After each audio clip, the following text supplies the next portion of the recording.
एक बार फिर से पूरी खबर बता देते हैं। 3 मई 2026 को नीट की परीक्षा कंडक्ट करवाई जाती है, जिसमें 22 लाख स्टूडेंट्स अपीयर होते हैं। इसके बाद जानकारी मिलने लगती है, सोशल मीडिया पर ये खबरें फैलने लगती हैं कि ये परीक्षा कॉम्प्रोमाइज्ड हो गई है।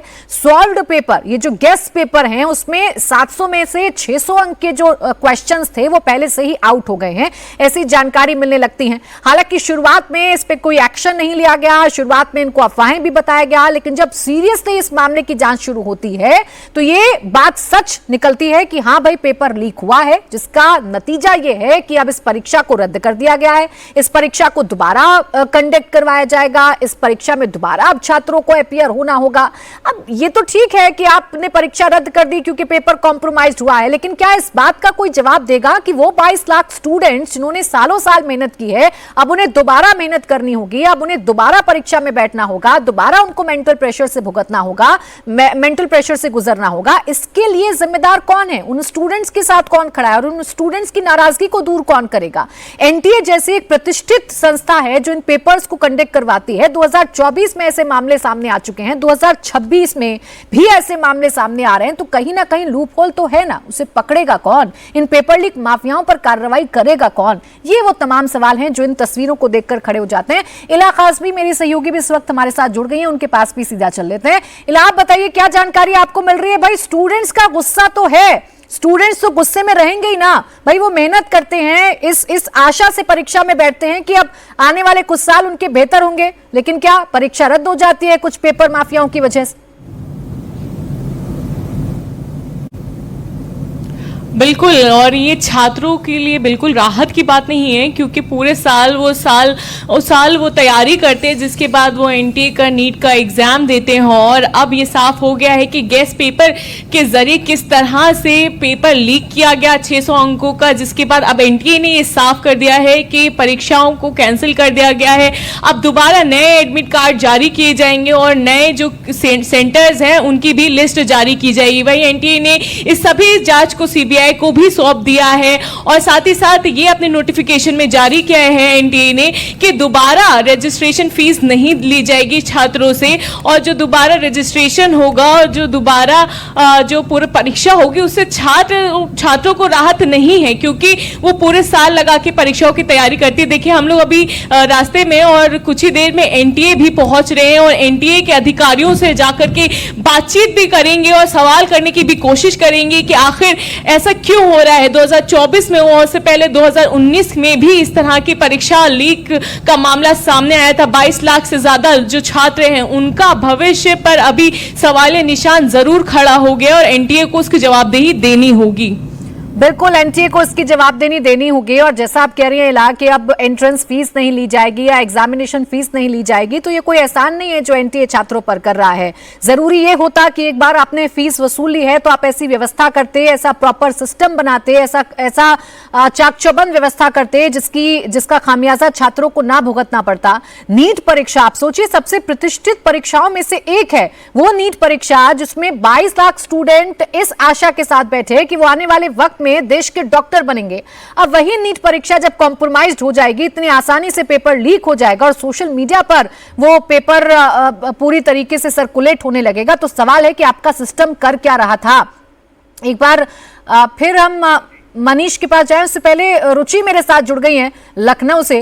रुचि, ये कोई पहला मामला तो है नहीं, हर बार ऐसे मामले आते हैं, हम सवाल उठाते हैं, कार्रवाई की जाती है, खाना पूर्ति की जाती है, लेकिन होता क्या है? यही होता है जो हम देख रहे हैं, 22 लाख स्टूडेंट्स का फ्यूचर फिर दांव पर लग गया है।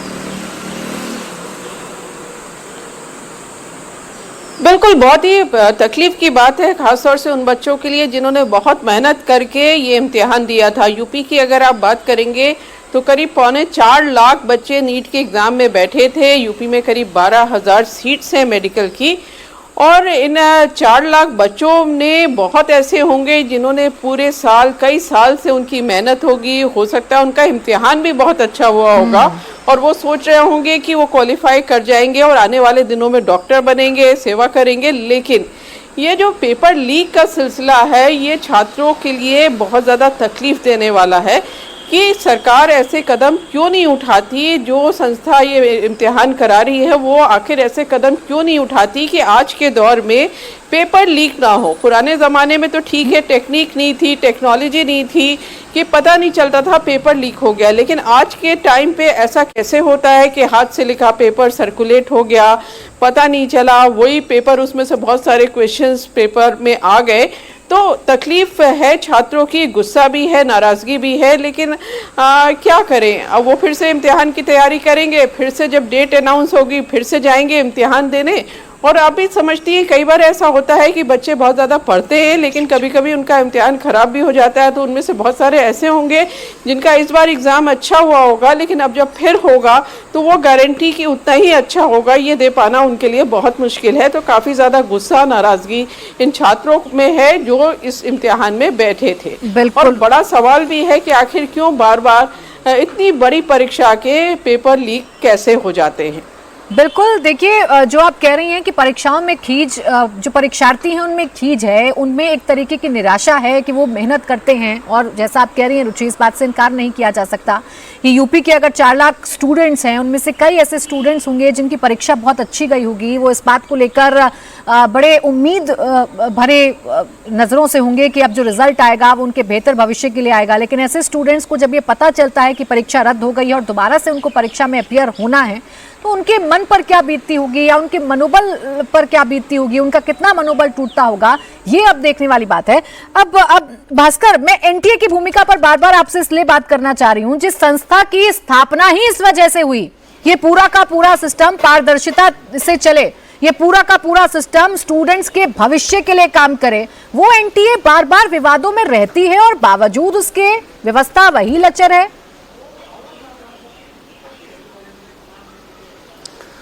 और देखिए प्राची, एनटीए के गठन से पहले की जो व्यवस्था थी इस देश में, उससे लोग बहुत ज़्यादा नाखुश इसलिए थे कि उनको ये लगता था कि कोई ऐसी एजेंसी नहीं है जो इन एग्जाम्स को सेंट्रली मॉनिटर करे और अच्छी तरह से कंडक्ट करवा पाए।